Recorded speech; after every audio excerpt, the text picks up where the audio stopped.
খোলাসা কথা হলো ঘোড়ার গোশত খাওয়া জায়েজ নাই। কথা ঘোড়া খাওয়ার জায়েজ হওয়ার সহি সহি দলিল রয়েছে।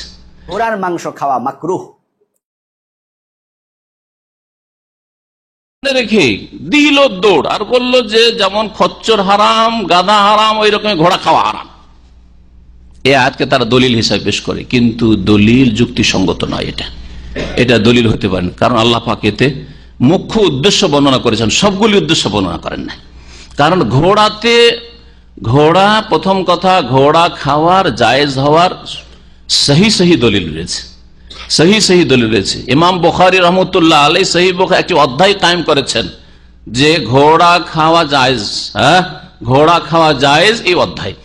আর তাতে তিনি কয়েকটি হাদিস নিয়ে এসেছেন। রাসূলুল্লাহ সাল্লাল্লাহু আলাইহি সাল্লাম খাইবারের যুদ্ধে ওয়াজেনা ফি লহমিল খাইলি, ঘোড়ার গোশত খাওয়ার অনুমতি দিয়েছেন রাসূলুল্লাহ সাল্লাল্লাহু আলাইহি ওয়াসাল্লাম। সাহাবীরা খেয়েছেন, মদিনাতেও খেয়েছেন, আর বাইরে সফরেও খেয়েছেন।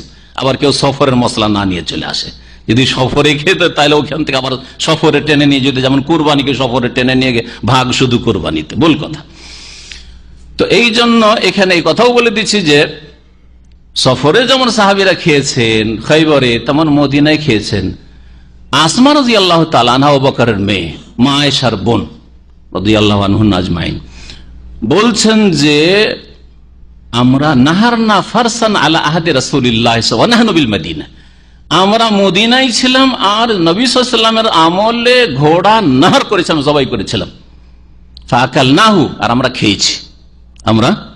খেয়েছি, সুতরাং ঘোড়া খাওয়া জায়েজ।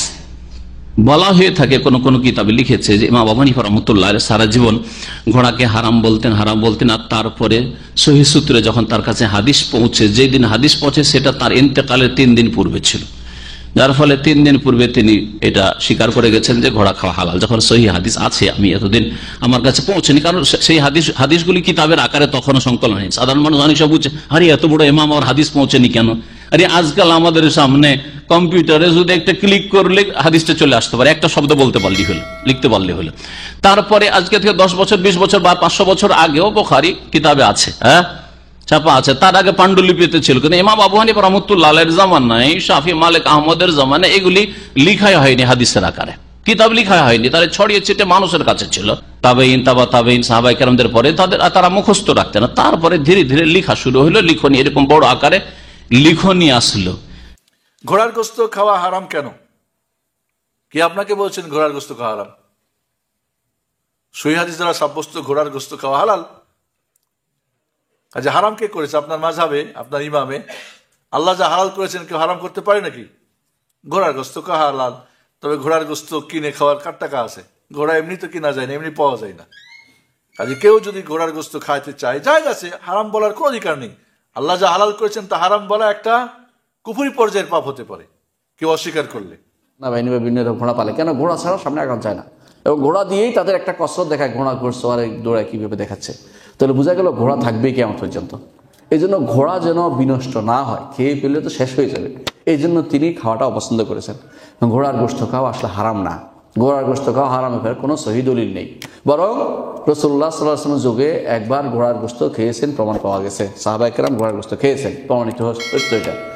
তাহলে পরে খানি রাসূল, এরপরে খানে প্রমাণিত। তাহলে অভাব হলে, বিপদে পড়লে, সমস্যাগ্রস্ত হলে মুসলিমরা ঘোড়ার গোশত খেতে পারবে, এতে কোনো সমস্যা নেই। এবং এমনিও খেতে পারবে যদি এটা কোনো যুদ্ধের কারণে ব্যবহৃত হচ্ছে না, এমন কোনো ঘোড়া হয় মরে যাচ্ছে, বা এটা আর কোনো কাজ ব্যবহৃত হচ্ছে না, কাউকে দেওয়া যাচ্ছে না, কি করবে, বৃদ্ধ হয়ে গেছে, এটা জবে করে খেলেও কোনো সমস্যা নাই ইনশাল্লাহ। কিন্তু যেগুলো যুদ্ধে ব্যবহৃত হবে সেগুলো যেন কেউ না খায়, কারণ সেগুলো বড় বড় কাজের জন্য রেখে দেওয়া হয়েছে, শুধু খাওয়া দাওয়া নয়। আমাদের দৃষ্টিতে হালাল, কেননা হারাম হওয়ার তো কোনো কারণ, কোনো কিছু উল্লেখ নাই। হারাম হওয়ার জন্য যেগুলো লাগে, হারাম হওয়ার জন্য কি লাগে, হারাম হওয়ার জন্য যে কারণগুলো লাগে সেগুলো মাথায় রাখবেন। হারাম হওয়ার জন্য কি কারণগুলো লাগে সেটা মাথায় রাখতে হবে। এই যে ভাই, আপনি প্রশ্ন করে অন্যদিক চলে গেলেন কেন? প্রশ্ন করেছেন, উত্তর শুনতে হবে না? হ্যাঁ, উত্তর না শুনে অন্যদিকে তাকাচ্ছেন। হালাল হওয়ার দলিল লাগে না, হারাম হওয়ার দলিল লাগে, এটা কি বুঝেন? আমি বললাম যে এই জমিটা আমার, এটার দলিল লাগে না? আমি বললাম এই জমিটা আমার না, এটার দলিল লাগে? কোনটার দলিল লাগে? যদি বলে আমার তাহলে লাগবে, কথা বুঝেননি? আর যদি বলি আমার না, তাহলে কোনো দলিল লাগবে না। এটা হচ্ছে ইবাদতের ক্ষেত্রে। আর মুআমালাতের ক্ষেত্রে হারামের দলিল লাগবে, হালালের দলিল লাগবে না। আল্লাহ রাসূল এবং আল্লাহ যা হারাম করেননি, কিয়ামত পর্যন্ত যা কিছু আবিষ্কার হবে সবই হালাল। আর যা তারা হারাম করে গেছেন তা বাদ দিয়ে কিয়ামত পর্যন্ত যা আসবে সবই হালাল।